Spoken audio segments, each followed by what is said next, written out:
சொல்லுங்க. நார்மலாக ஃப்ரெண்ட்ஸுங்கெல்லாம் பேசினாவே நல்ல ஒரு ஸ்டோரியை சொன்னாவே ரீல் விடாத பேய் கதை விடுறேன்றாங்க. ஆமாம் சார். நீங்கள் படத்துக்கே பேய் கதைன்னு வச்சுருக்கீங்க. இதில் என்ன ரீல் சொல்ல போகிறீங்க? ரீலா இல்லை ரியலா? இது ரியலான்றதுலாம் இல்லை சார். இது வந்து முழுக்க முழுக்க வந்து ஒரு த்ரில்லர் படம், த்ரில்லர் அண்ட் சஸ்பென்ஸ் படம். இது நீங்கள் வந்து பேய் படம் ஜான்ராகவும் எடுத்துக்கலாம், ஒரு டெக்னாலஜி ஓரியன்ட் ஹாரர் ஃபில்மாக கூட பார்க்கலாம், இல்லைனா நீங்கள் ஒரு ஸ்கல்ப்டட் மூவியாகவும் பார்க்கலாம். இது வந்து நீங்கள் எப்படி வேணாலும் எடுத்துக்கலாம். ஸோ கதையோட டைட்டில் வந்து படத்துக்கு தேவையாக இருந்தனால தான் அதை வச்சுருக்கோம், இந்த பேய் கதை அப்படின்றது. படம் முழுக்க முழுக்க நான் சொன்னேன் இல்லையா, ஃபேமிலி என்டர்டெய்னர் முதல்ல சொல்லிட்டேன். ஸோ இது வந்து ஒரு பேயை வந்து வேறு மாதிரி காட்டுவாங்க படத்துலலாம். நாங்கள் அந்த பேயை வந்து இந்த படத்தில் வேறு மாதிரி காமிச்சிருக்கோம். ஸோ அவ்வளோதான். இல்லை, ட்ரைலர் காமிக்கும் போதே அது பிக் பாஸ் கண்டென்ட் மாதிரி தெரிஞ்சுது. ஒரு ரூம் உள்ளே போயிட்டு ஒரு வீட்டு உள்ளே மாட்டிக்கிற மாதிரி, பின்னாடி இந்த பேக் வாய்ஸ் கொடுக்குற மாதிரி, அதே மாதிரி ஒரு வாய்ஸ் வந்து பேசிச்சு. விஜய் கேபிஓயில் அவர் இருந்தாருன்றதுனால அதே கதையை கொடுத்துட்டாரா? இல்லை சார், நீங்கள் சொல்கிறது மாதிரி உள்ள கதை இல்லை. இது முழுக்க வேறு கதை தான். சொல்லுங்கள். சரிங்க சார். சரி.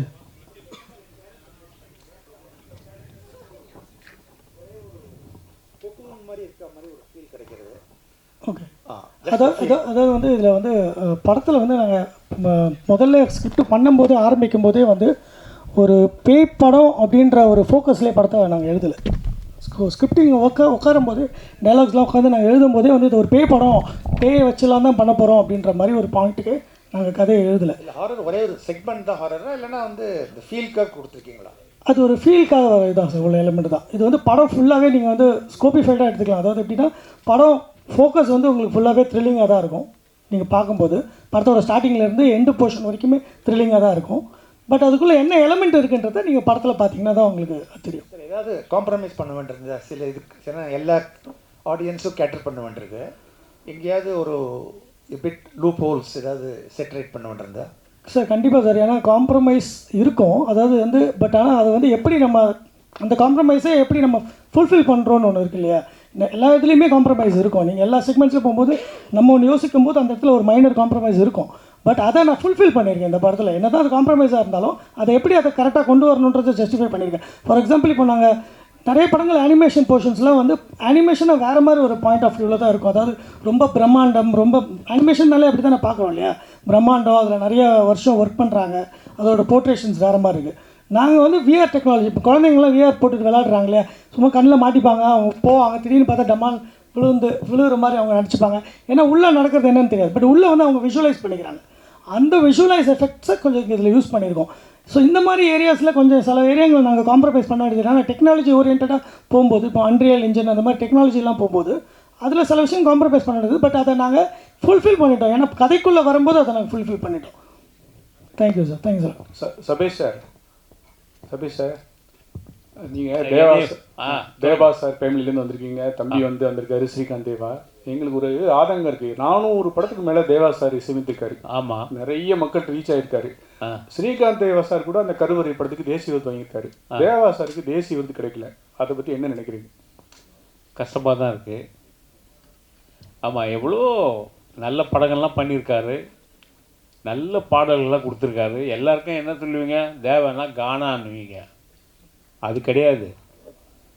ஒரு படத்தில் ஒரு பாட்டு இருக்கும் அந்த மாதிரி. ஆனால் மற்ற 5 பாட்டும் மெலடி சாங் இருக்கும், அதை நீங்கள் கேட்டிருக்கலாம். ஆனால் அது என்னமோ தெரியல, அவருக்கு இதுக்கு கிடைச்சிருக்க வேண்டியது அந்த என்ன பண்ணாது, நலம் நலம் அறியாவல் காதல் கோட்டைக்கு கிடைச்சிருக்கணும். பட் அது மிஸ் ஆயிடுச்சு. பரவாயில்ல, அதனால ஒன்றும் நமக்கு வருத்தம்லாம் கிடையாது.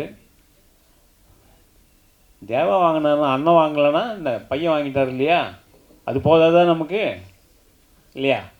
Thank you sir. டைரக்ட் சார், இது வந்து பயமாக இருக்குமா இல்லை காமெடியாக இருக்குமா?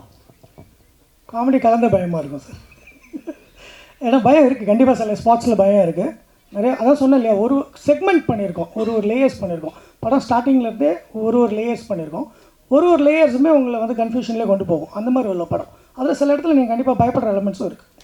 அந்த பயன்றதை நான் தான் சொன்னேன் இல்லையா, இப்போ குழந்தை பார்க்கும்போது பயப்படுற அந்த பயம், அந்த ஸ்கேரி பயம்லாம் கிடையாது. அதான் நான் சொன்னேன், ரத்தம் கிடையாது, அறுத்து போடுறது கிடையாது, கை ஏதோ பிச்சு கிடக்கிறது கிடையாது, இல்லை உங்களை சவுண்டை வச்சு டமான்னு உங்களை பயன்படுத்த கிடையாது. பட் சில இடத்துல அந்த ஸ்பாட்ஸ் வச்சுருக்கோம். அது நான் இப்போ சொல்ல முடியாது, படத்தில் பார்த்தீங்கன்னா அந்த ஸ்பாட்ஸ் உங்களுக்கு புரியும். Music director sir,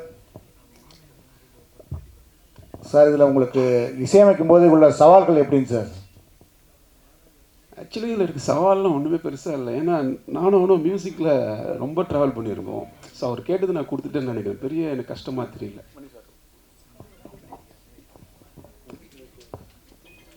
director sir, ஒவ்வொரு முறை பேசும்போதும் 2-3 பேர் பேசும்போது இங்கே குடும்ப கதை அப்படின்னு சொல்லிட்டு சொன்னீங்க. பட் பேய் கதைன்னு எதுக்கு டைட்டில் வச்சிங்க? அப்போ குடும்ப கதை வேறு எதனா டைட்டில் வச்சுருந்தீங்களா? பேய் கதைன்னு 2வது டைட்டிலாக எப்படி சார்? இல்லை சார், இப்போ நீங்கள் ஒரு பேய்ன்ற ஒரு ஜான்ரில் ஒரு படம் பண்ணும்போது இந்த டைட்டில் கரெக்டான கதை தானே. இது வந்து ஃபேமிலிக்காகன்றதுக்காக உள்ள பேய் கதைன்னு வைக்கல, அந்த மாதிரி ஒரு பாயிண்டில் எதுவுமே வைக்கல, அது அப்படி யோசிக்கல. இந்த பேய் ஜான்ரு தான், இது வந்து பேய் ஜான்ரு இருக்குது இந்த படத்தில். அப்படி ஒரு ஜான்ரு இருக்கும்போது நான் இந்த டைட்டில் எனக்கு அது ஆப்டாக இருக்கும் அப்படின்றது தான் முதல்ல எனக்கு தோணுச்சு. இந்த கதையை குடும்பத்தோடு வந்து பார்க்கலான்றதுனால அது குடும்பம் இருக்காது. ஆமாம் சார், இல்லை பேய் கதையும் குடும்பத்தோடு பார்க்கலாமே. பேய் கதை குடும்பம் ஏன் சார்? இப்போ காஞ்சனா வந்துருந்தது, எத்தனையோ படங்கள் வந்திருக்கு. ஃபேமிலி ஆடியன்ஸ் தான் அதிகமாக போய் படம் பார்க்குறாங்க. கரெக்டுங்களா? முனி இதெல்லாம் அந்த சீசன் அந்த ஃபுல்லாகவே இப்போ டிடி ரிட்டர்ன்ஸ் வந்தது, அதுவும் போய் ஃபேமிலியாக தான் உட்காந்து படம் பார்க்குறாங்க இல்லையா? பேய் படங்கள் எல்லாரும் பார்க்குற ஒரு செக்மெண்ட் தான்.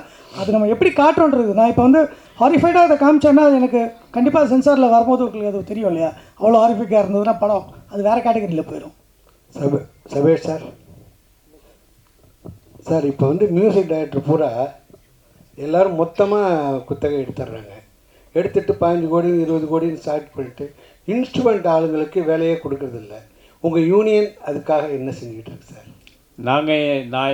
நான் வந்து யூனியனில் பிரசிடெண்ட்டாக இருக்கேன். அதனால தான் கேட்குறேன் சார். செக்ரட்டரி முரளி. ஆமாம் சார். எவ்வளவோ நாங்கள் சொல்லி தான் பார்க்குறோம். ஒரு 50% தொழிலாக ரொம்ப கஷ்டப்பட்டுக்கிட்டு இருக்காங்க சார். அது வந்து ஏன்னா பார்த்தீங்கன்னா இப்போது இருக்கிறவங்கெல்லாம் வந்து உதவித்தொகை கேட்டு வராங்க. அவங்க சப்ஸ்கிரைபே பண்ண முடியாது. எப்படி சார்? ஒர்க்கிங் பேமெண்ட்டே கட்டுறதில்லை யாரும் மியூசிஷியன்ஸ். அதாவது இப்போ வர்ற மியூசிஷியனுக்கு ஒரு யூனியன் இருக்கிறதே தெரியறதில்லை. அதனால் அவங்க பெரிய மியூசிக் டைரக்டர் நீங்கள் போய் சொல்லணும் 50% நீங்கள் சார் சொல்ல தான் சார் முடியும். இது அவங்க சில விஷயங்கள் சில அடாப்டேஷன் பண்ணிக்கணும். ஆமாம். சித்ராமணி சார் 40 வருஷமாக இருக்கீங்க. நேற்று பிறந்தநாள் கொண்டாடினீங்க. ஃபிலிம் ரோலில் படம் எடுத்து நீங்கள் டிஜிட்டல் வரைக்கும் வந்துட்டீங்க. நம்ம ஏன் ஃபிலிம் கம்பெனி ஊட்டியில் மூடினாங்க நம்ம கேட்க முடியாது. அது மாதிரி வாசுதேவன் சார் சொன்னார் காம்ப்ரமைஸ் இருக்கான்னு கேட்டார். கண்டிப்பாக காம்ப்ரமைஸ் இருக்குது, பட்ஜெட் வைஸ் இருக்குது. இல்லை பொதுவாக ஒருத்தனை சாவடிக்கிறது தான் மேட்ரு. மிஷின் கன் வச்சு ஒரு 60 புல்லட் வச்சு அடிக்கிறதோட ஒரு துப்பாக்கியில் எடுத்து டப்புன்னு சுட்டுறது இருக்குது. அது மாதிரி காம்ப்ரமைஸ்களும் இந்த படத்தில் இருக்குது. ஆனால் கதையும் கதாபாத்திரங்களும் சிதைக்காத அளவுக்கு அருமையாக வந்திருக்கிறது. அனைவரும் வந்திருந்து படத்தை வாழ்த்துமாறு கேட்டுக்கொள்கிறோம். இதில் இன்னொன்று, எல்லாருமே ஆர்டிஸ்ட் நடிகர் எல்லாரும் உட்கார வச்சுருக்கீங்க. Technician, DOP, editor, stunt master எல்லாம் உழைச்சாங்க பயங்கரமாக கடுமையாக ஆகும். ஏன் அவங்கள மேலே இது வரைக்கும் நான் அந்த மாதிரி டிஓபிங்களை கீழே உட்கார வச்சு பார்த்ததில்ல. எடிட்டர் மேலே கூப்பிட்டு இல்லை சார், ஆக்சுவலாக மேலே தான் ஃபஸ்ட்டு கூப்பிட்டு ஃபோட்டோ எடுத்தோம். குரூப் ஃபோட்டோ எடுத்தோம். இப்போ எல்லாரும் பேசணும். எல்லாருமே பேசினாங்க. கேள்வி கேட்கணும்னா சொல்லுங்கள், நாங்கள் கொடுக்குறேன். கேள்வி கேட்கலாம் நீங்கள். அவர் வேலை தான் சொல்கிறாங்க. ஓகே, அனைவருக்கும் நன்றி, வணக்கம்.